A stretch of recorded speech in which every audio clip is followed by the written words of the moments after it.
kasih yang begitu besar. Selayaknya apa, saudara? Kita sambut dengan pengorbanan kita, bukan? Untuk kita hidup mencintai Dia. Mempersembahkan hidup kita bagi Tuhan.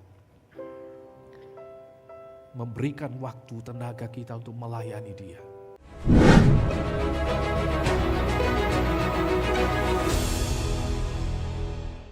Shalom Bapak Ibu Saudara sekalian, saudara yang hadir di tempat ini dan juga saudara yang mungkin mengikuti ibadah ini secara online.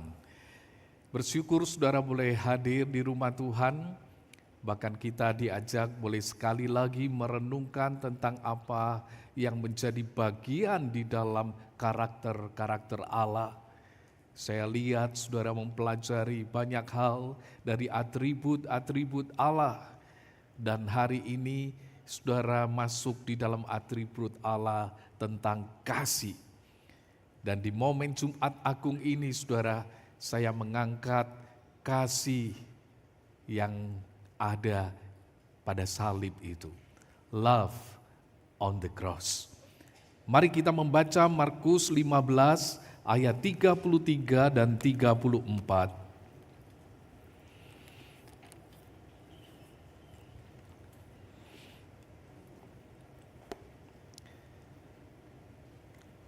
Markus 15 ayat 33 dan 34.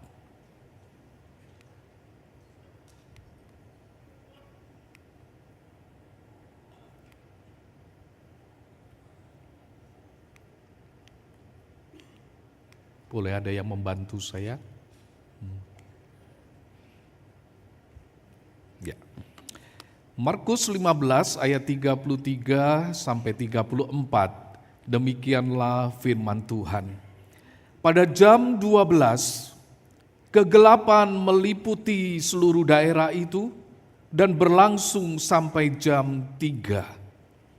Dan pada jam 3, berserulah Yesus dengan suara nyaring, Eloi, Eloi, lama sabachthani, yang berarti, Allahku, Allahku, mengapa engkau meninggalkan aku? Sampai demikian pembacaan firman Tuhan. Berbicara tentang cinta itu saudara sepertinya tidak ada habis-habisnya. Lagu-lagu tentang cinta itu muncul dari masa ke masa. Tidak saja pada zaman saudara-saudara yang muda banyak lagu tentang cinta. Tapi kalau saudara tanya sama engkong saudara, emak saudara, mereka juga punya lagu tentang cinta. Kenapa saudara? Karena memang hidup manusia itu diwarnai dengan cinta. Baik cinta di dalam relasi lawan jenis, suami istri, maupun relasi di dalam keluarga. Nah saudara, iseng-iseng satu saat saya membaca sebuah artikel yang berjudul 5 cara buktikan cinta kepada pasangan. Saudara, dari sini saudara tahu saya termasuk suami yang baik, saudara ya. Masih pengen 5 cara buktikan cinta kepada pasangan. Tetapi saudara, yang mengejutkan saya adalah yang kelima. Kenapa saudara? Karena di artikel itu ditulis, kalau pengen buktikan cinta kepada pasangan, berikan hadiah cincin berlian sebagai tanda keseriusan kamu, katanya. Oh saudara, rupanya artikel ini bagian dari promosi satu toko perhiasan. Gak heran saya disuruh begitu ya. Kalau disuruh beli cincin akik mungkin saya langsung pergi saudara. Kalau suruh beli cincin berlian saya pikir-pikir saja. Nah saudara, kami kalau saya pikir ya, tentu tidak salah apa yang disampaikannya. Kenapa? Karena hati yang dipenuhi dengan cinta itu saudara, adalah hati yang terus meluap dengan keinginan untuk memberi yang terbaik kepada yang dicintainya. Bahkan kalau perlu membeli yang mahal, kalau perlu dia belikan sesuatu yang termahal untuk orang yang dicintainya. Bagi hati yang dipenuhi dengan cinta, maka pribadi yang dicintai ini saudara adalah sosok pribadi yang sangat spesial. Sangat berarti bagi dia. Maka segala hal dia akan lakukan demi yang dicintainya. Tidak heran saudara, ada kaum muda yang lagi bucin begitu ya. Jadi budak cinta. Dia rela gak ikut reuni teman-teman TK. Ya. Demi apa? Demi bisa berdua sama pasangannya. Tidak heran bagi saudara yang mungkin lagi LDRan. Malam-malam ngantuk-ngantuk rela teleponan. Demi apa saudara? Demi bisa ngobrol dengan orang yang dicintainya. Tidak heran juga kalau kita melihat ada suami-suami yang bekerja begitu keras untuk keluarga. Demi apa yang dicintainya, yaitu keluarga yang dicintainya. Seorang ibu yang begitu keras bekerja di rumah dari pagi sampai malam, memperhatikan suami dan anak-anaknya tanpa hitung-hitungan, sekalipun tanpa pujian kadang. Kenapa saudara? Karena dia mencintai keluarganya. Mengapa bisa muncul yang seperti itu? Sebab hati yang dipenuhi dengan cinta itu saudara, rela melakukan apa saja bagi orang yang dicintainya. Oh saudara, betapa senangnya kalau kita adalah sosok pribadi yang dicintai itu. Yang mendapatkan perhatian yang begitu luar biasa. Pernahkah tercetus di dalam pikiran saudara kalau saudara adalah orang yang dicintai itu? Pernahkah tercetus di dalam pikiran saudara, saudara adalah orang yang pernah menjadi objek yang dicintai begitu luar biasa?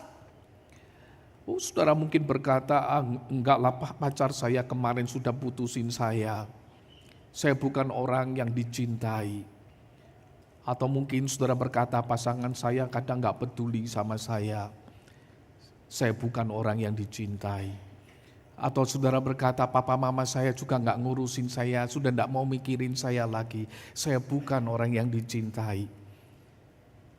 Atau saudara mungkin berkata, saya sudah tua, enggak ada lagi yang peduli dengan saya bukan orang yang dicintai. Tetapi saudara, hari ini saya ingin mengangkat sebuah cerita tentang cinta. Saya ingin mengangkat sebuah cerita tentang kasih kepada saudara.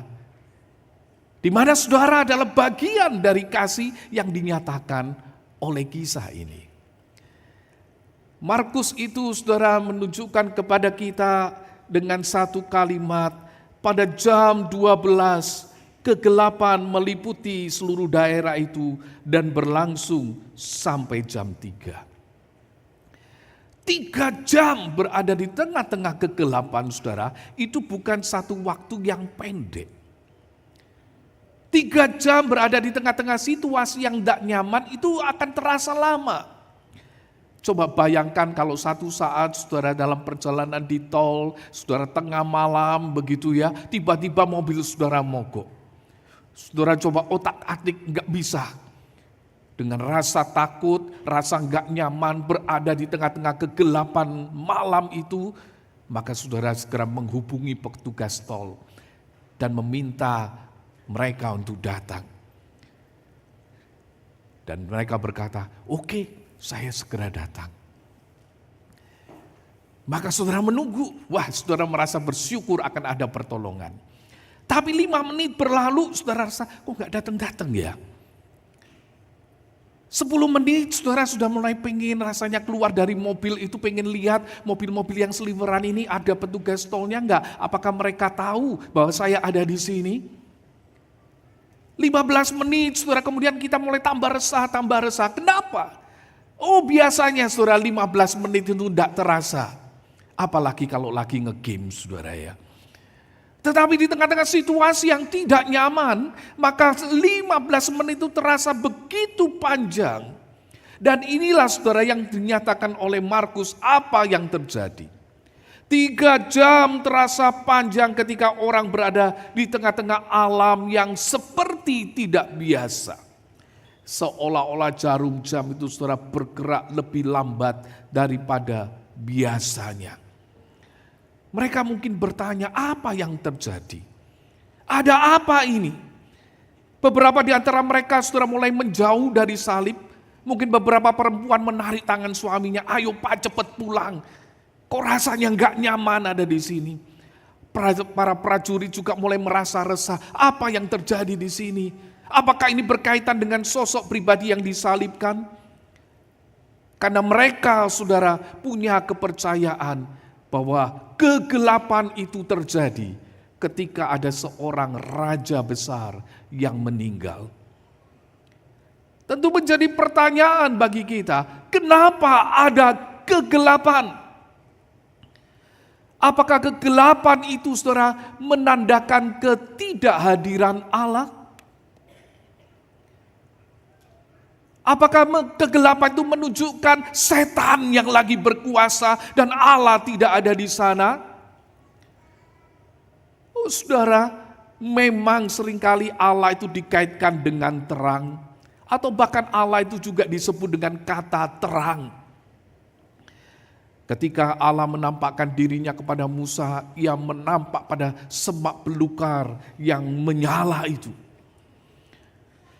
Tetapi ternyata saudara, Alkitab juga pernah mencatat bahwa Allah itu ada di tengah-tengah kegelapan. Allah pernah menjumpai Abraham dalam bentuk gelap gulita yang mengerikan katanya. Pada zaman Musa Allah juga dinyatakan hadir dalam embun yang kelam atau kegelapan yang kelam. Yesaya pasal 5, pasal 8 juga menyatakan kehadiran Allah di dalam kegelapan. Karena itu saudara, kehadiran Allah ini bisa dimanifestasikan tidak hanya dalam bentuk terang, tetapi juga di dalam bentuk gelap itu. Karena itu kegelapan yang terjadi di Golgota tidak berarti Allah tidak ada di sana. Allah ada di sana, saudara. Tetapi Allah ada di sana bukan untuk melepaskan Yesus.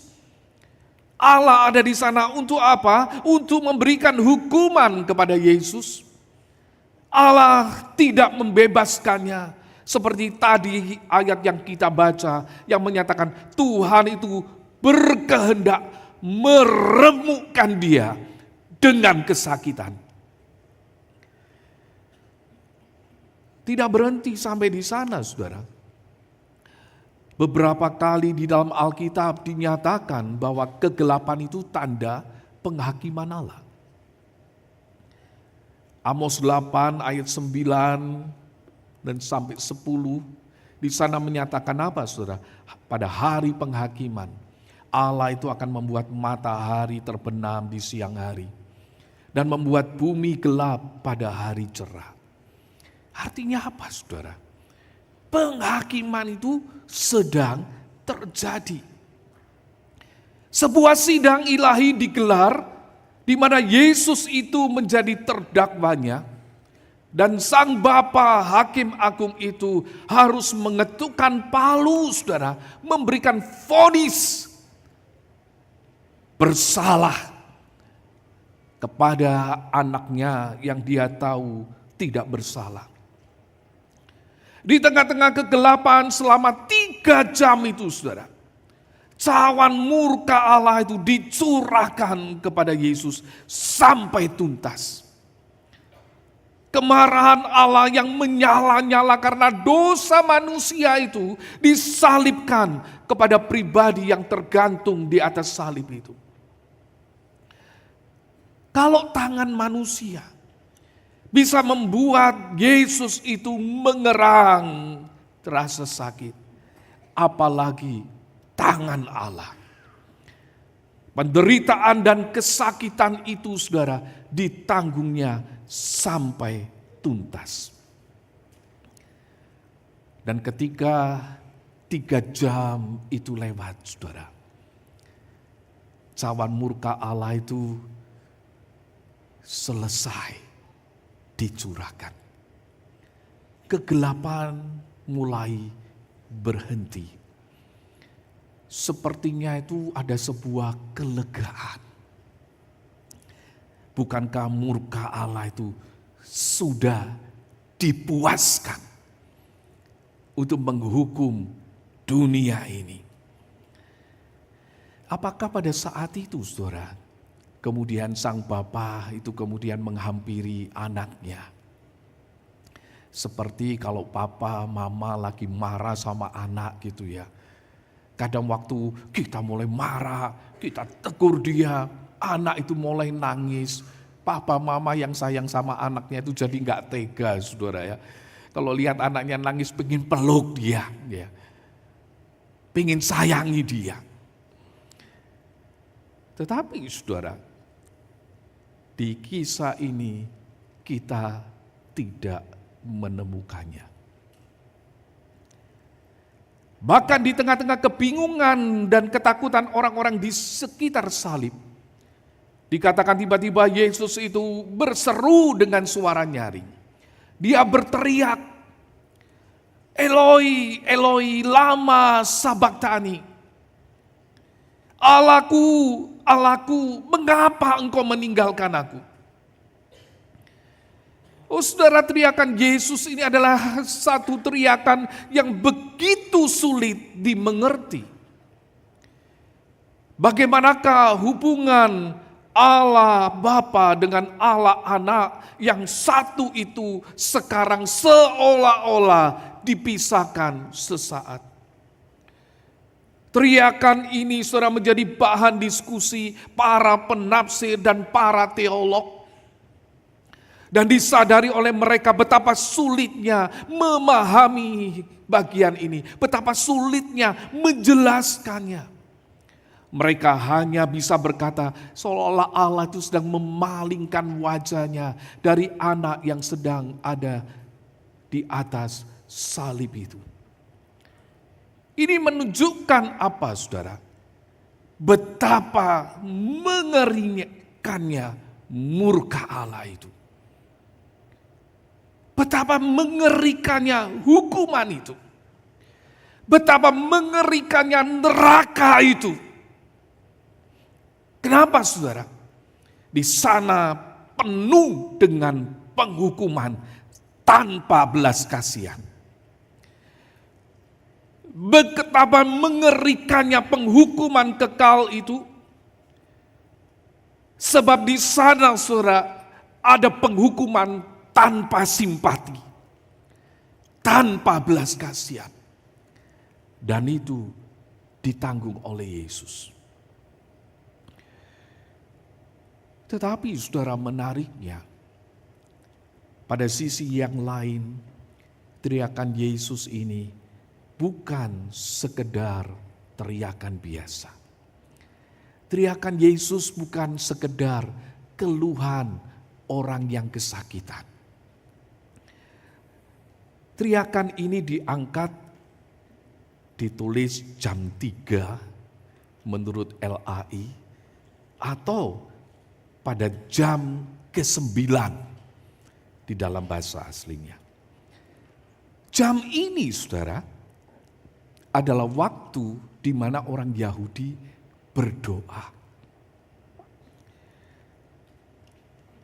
Jadi teriakan ini saudara adalah teriakan doa.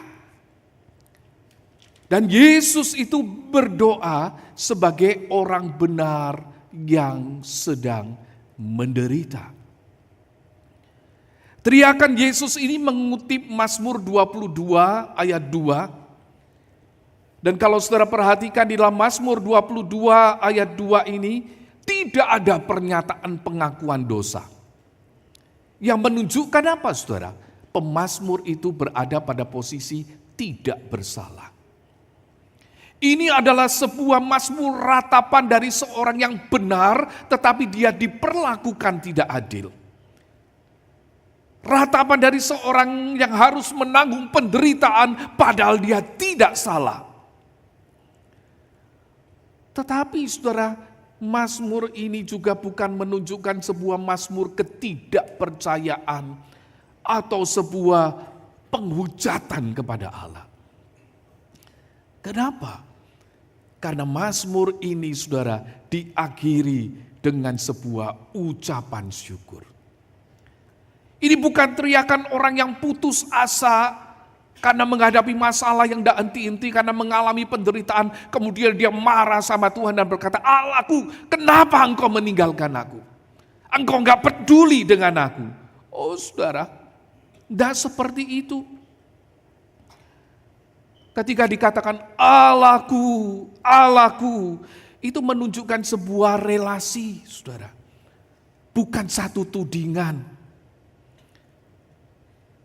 Relasi apa? Relasi antara orang yang menderita itu. Baik di Mazmur maupun dari ucapan Yesus, kita menemukan bahwa teriakan ini adalah sebuah teriakan penderitaan. Kapan seseorang itu berteriak seperti ini, saudara? Bukankah ketika dia menghadapi satu masalah dan kemudian gak ada jalan keluar? Kalau saudara menghadapi satu keadaan yang sulit dan saudara bisa menghandle, saudara gak akan berdoa berkata, Tuhan mengapa engkau meninggalkan aku? Tetapi ketika saudara menghadapi masalah yang begitu berat, saudara begitu merasa susah, disitulah saudara akan kemudian berteriak, Tuhan kenapa kok seperti ini? Tuhan kenapa engkau enggak peduli dengan saya? Tuhan mengapa engkau mengizinkan ini terjadi? Tuhan mengapa engkau tidak membela saya? Ketika seseorang itu melihat semua pintu manusia itu tertutup, maka dia akan datang pada pintu terakhir. Pintu Tuhan. Dan ketika pintu Tuhan itu seolah-olah berdiam diri, dia akan berkata, ya Tuhan, kenapa seperti ini? Saudara, penderitaan apa yang dirasakan oleh Yesus sampai dia berkata seperti itu? Penderitaan fisik memang menyakitkan. Tetapi keterpisahan secara spiritual dengan Allah, merasakan penghukuman yang akan dihadapi oleh manusia di dalam kekekalan itu, saudara, adalah satu siksaan yang luar biasa. Inilah saudara yang ditakutkan, yang dirasakan begitu gentar oleh Yesus. Sampai di Taman Getsemani dia berdoa, kalau boleh cawan ini lalu, tapi bukan kehendakku, tetapi kehendakmu lah yang jadi. Demi menanggung dosa manusia, saudara, Yesus harus berhadapan dengan murka Allah itu. Nabi Nahum mengatakan, siapakah yang tahan berdiri menghadapi geramnya? Siapa yang tahan tegak menghadapi murkanya yang menyala-nyala? Kehangatan amarahnya tercurah seperti api dan gunung-gunung batu menjadi roboh di hadapannya. Saudara, pertanyaan ini adalah pertanyaan retorik. Artinya apa? Tidak ada orang yang tahan. Sekuat apapun di hadapan murka Allah itu, tidak ada yang tahan. Anak Allah yang dikatakan oleh Yesaya, ia biasa menderita, sanggup menderita. Tetapi sekarang sepertinya seolah-olah tidak tahan dengan penderitaan itu. Kalau saudara lihat seorang yang biasa kuat, tahan. Bahkan saudara mungkin berkata, dia tidak pernah nangis, Pak. Tapi satu saat dia menangis. Menunjukkan apa, saudara? betapa berat yang harus ditanggungnya. Tetapi saudara, semua ini ditanggung oleh Yesus untuk menunjukkan apa? Betapa besar kasih Allah akan dunia ini. Betapa besar kasih Allah kepada saudara dan saya. Begitu besar kasih Allah akan dunia ini, sehingga dikatakan Ia itu mengaruniakan anaknya yang tunggal, supaya setiap orang yang percaya kepadanya tidak binasa, tetapi beroleh hidup yang kekal. Dan sekarang Yesus harus merasakan penderitaan itu. Demi apa saudara? Pintu anugerah itu akan dibuka bagi saudara dan saya. Dia harus mati dengan hina. Demi apa? Demi kita yang percaya kepadanya dilepaskan dari murka Allah. Saudara, di sini kita melihat betapa besar kasih Allah kepada kita. Di sini kita lihat betapa luar biasanya penderitaan yang ditanggung Kristus. Di sini kita melihat betapa mahalnya keselamatan yang dianugerahkan kepada saudara dan saya. Tidak heran saudara, Petrus itu mengatakan, kamu tahu, kamu itu sudah ditebus. Bukan dengan barang yang fana, bukan dengan perak atau emas, melainkan dengan darah yang mahal. Dengan darah yang mahal, yaitu darah Kristus yang sama seperti anak domba yang tak bernoda dan tak bercacat. Yang itulah dikorbankan bagi saudara dan saya. Saudara, lihatlah kasih yang begitu besar untuk saudara dan saya. Menunjukkan apa? Saudara adalah pribadi-pribadi yang dicintai Tuhan begitu besar. Ada orang yang rela menderita begitu besar untuk saudara dan saya. Saudara mendapatkan anugerah yang luar biasa. Jangan pernah berpikir bahwa saudara adalah orang yang tidak dikasihi di dunia ini. Dunia dan manusia di dalamnya mungkin tidak pernah memberikan kepada saudara kasih yang sempurna. Tetapi saya ingin mengajak saudara melihat pada salib itu. Disitulah kesempurnaan kasih Allah itu dinyatakan kepada saudara dan saya. Sampai anak Allah menderita di atas kayu salib. Inilah yang kita peringati saudara pada Jumat Agung. Memperingati tubuh yang dipecah-pecahkan. Memperingati darah yang dicurahkan demi saudara dan saya. Karena itu hari ini, jikalau ada di antara saudara belum menerima Kristus sebagai Tuhan dan Juru Selamat, apa yang ada di hadapan saudara? Saudara sedang berhadapan dengan penghukuman. Penghukuman yang tidak mengenal belas kasihan. Penghukuman yang tidak mengenal simpati. Tetapi saudara tidak perlu mengalaminya. Karena Kristus itu sudah mati bagi saudara. Sudah menanggung apa yang seharusnya saudara tanggung. Apa yang dinantikannya? Terimalah Dia sebagai Tuhan dan Juru Selamat. Percayalah kepadanya. Dan engkau akan diselamatkan. Hari ini dia memanggil saudara. Dan katakan di dalam doa saudara, saya mau menerima kasih yang begitu besar. Saya mau menerima Kristus sebagai Tuhan dan Juru Selamat saya. Kalau saudara melihat kasih yang begitu besar, bagi saudara-saudara yang sudah merasakannya, saudara yang sudah menerima Kristus sebagai Tuhan dan Juru Selamat saudara, saya rasa terlalu murah kalau kita itu mengabaikannya.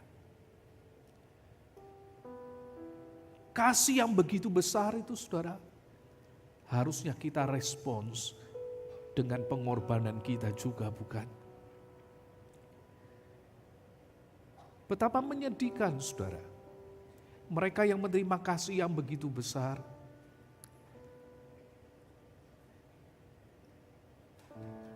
dapat peduli dengan kehidupannya sebagai orang Kristen.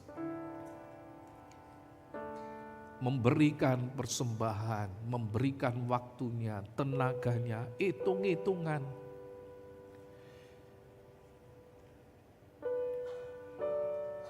Kasih yang begitu besar, selayaknya apa saudara? Kita sambut dengan pengorbanan kita, bukan? Untuk kita hidup mencintai Dia, mempersembahkan hidup kita bagi Tuhan, memberikan waktu tenaga kita untuk melayani Dia. Sebab apa? Ia layak mendapatkannya. Ia layak menerima penyembahan kita. Ia layak menerima kasih kita. Ia layak menerima pengorbanan kita.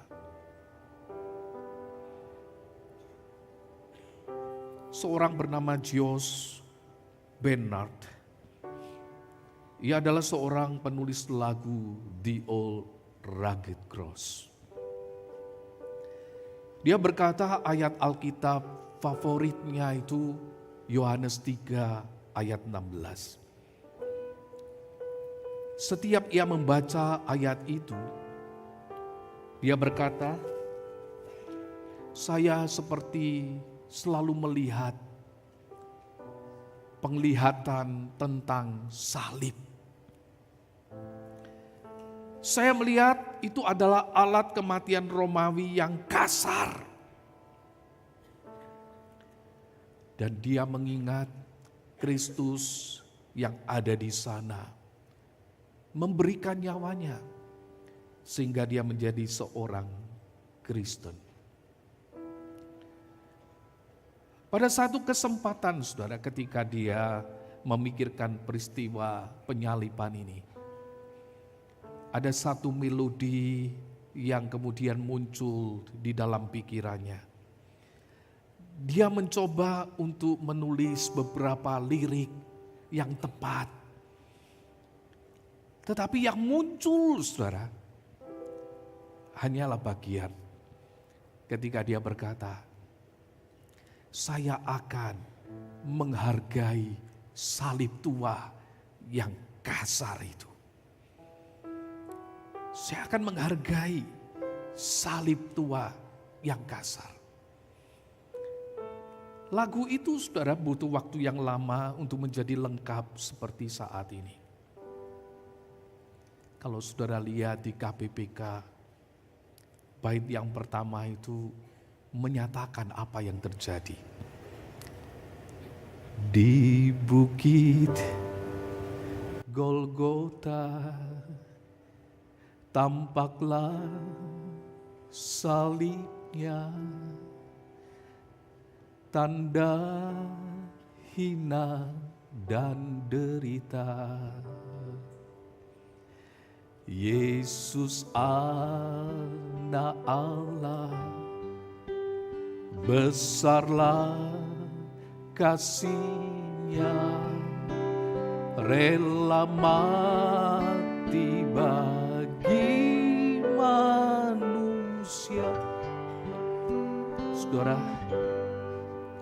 melihat hal itu, seharusnya apa yang menjadi respon orang-orang yang merasakannya? Seharusnya mereka berkata, maka ku tinggikan salibnya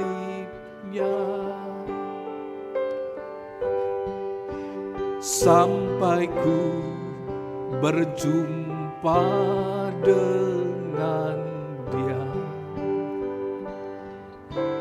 Ku mau tanggung salib yang hina, oh saudara, kan diganti mahkota mulia. Saya undang kita bangkit berdiri. Maka ku tinggikan salibnya sampai ku berjumpa dengan.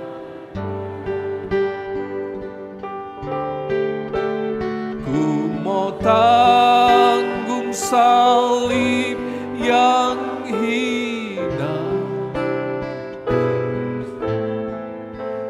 kan diganti mahkota. Saudara, apakah penderitaan yang sedang saudara alami ingin membuat saudara mundur dari Tuhan? Apakah persoalan di dalam hidup saudara membuat saudara kemudian berpikir-pikir, apakah saya akan terus menjadi orang Kristen atau tidak? Tetapi saya ingin mengajak kita melihat apa yang sudah dilakukannya. Keselamatan yang diberikan bagi kita, Roh Kudus yang dicurahkan di dalam hidup kita, membuat kita menjadi orang percaya. Mari saudara, di momen ini kembali kita persembahkan hidup kita kepada Tuhan. Sama-sama kita sekali lagi serukan.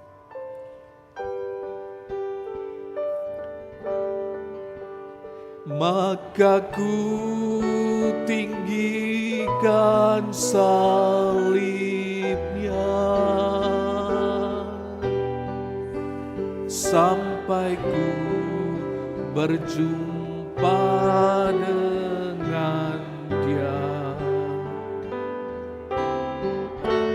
Ku mau tanggung salib yang hina, kan diganti mahkota mulia.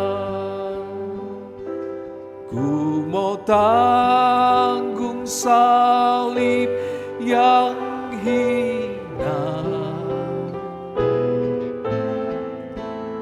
kan diganti mahkota